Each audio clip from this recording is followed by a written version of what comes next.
Be honest with yourself.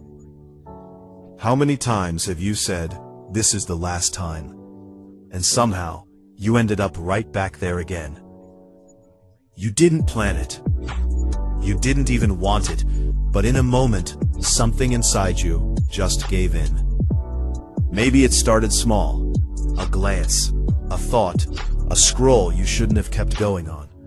Or maybe it was a look at someone at work, a thought that popped into your head while at home.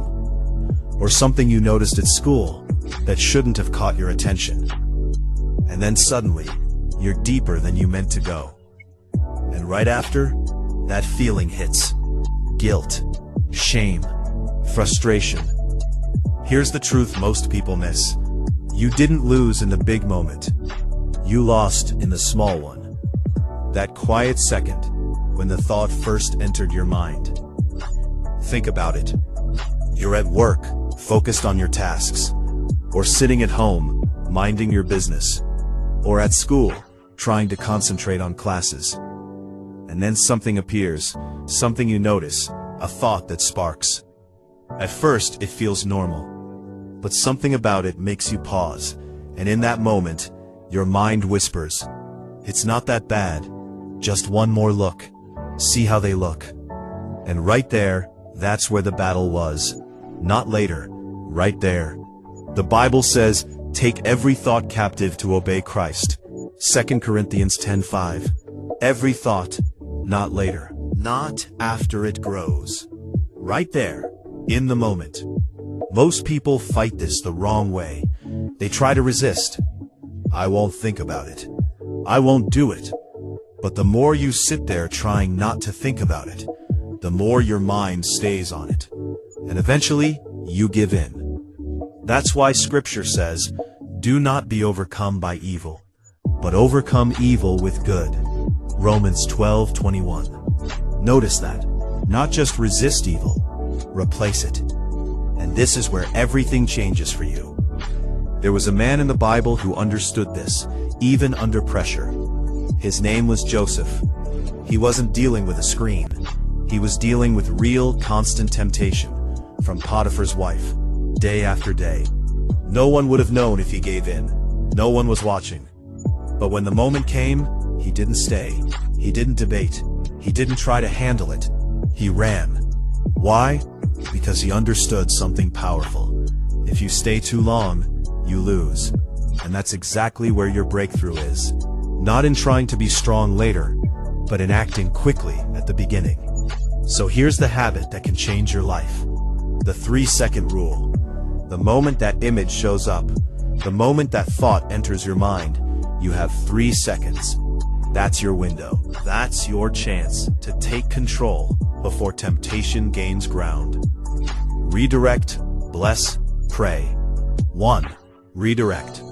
Immediately shift your focus to something else. Don't just stare at the thought and try to fight it. It'll only grow stronger. Think of something pure, productive, or godly. At work, focus on a project. At home, focus on helping your family or doing a task. At school, focus on your classwork or a goal. Redirecting isn't ignoring the temptation. It's replacing it with something better.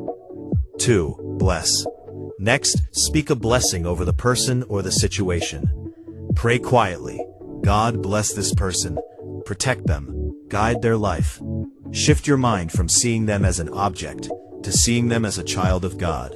Lust takes, blessing gives. It honors, it loves. You're rewiring your mind to see people the way God sees them. 3. Pray. Finally, make it personal. Pray for guidance and strength for yourself, too.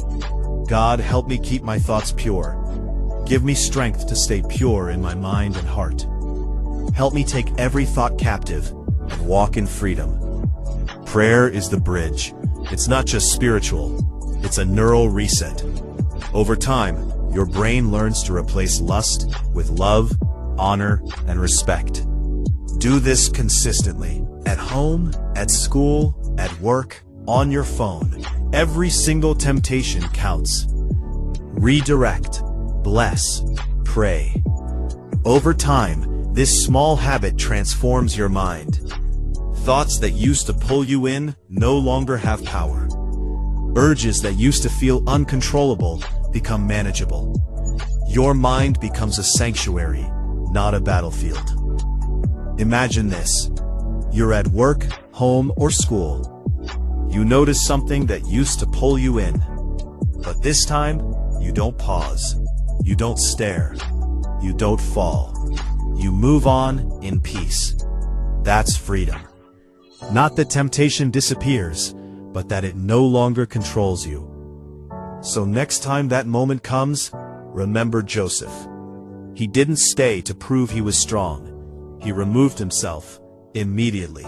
You can do the same, not perfectly, but consistently. One thought at a time, one decision at a time, one 3-second victory at a time. You're not stuck.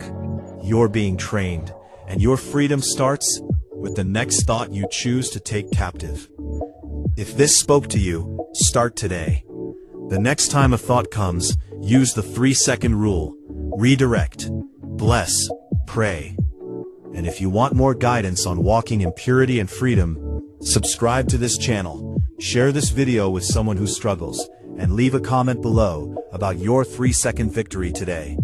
Remember, freedom isn't a one-time moment. It's every small choice you make, every single day.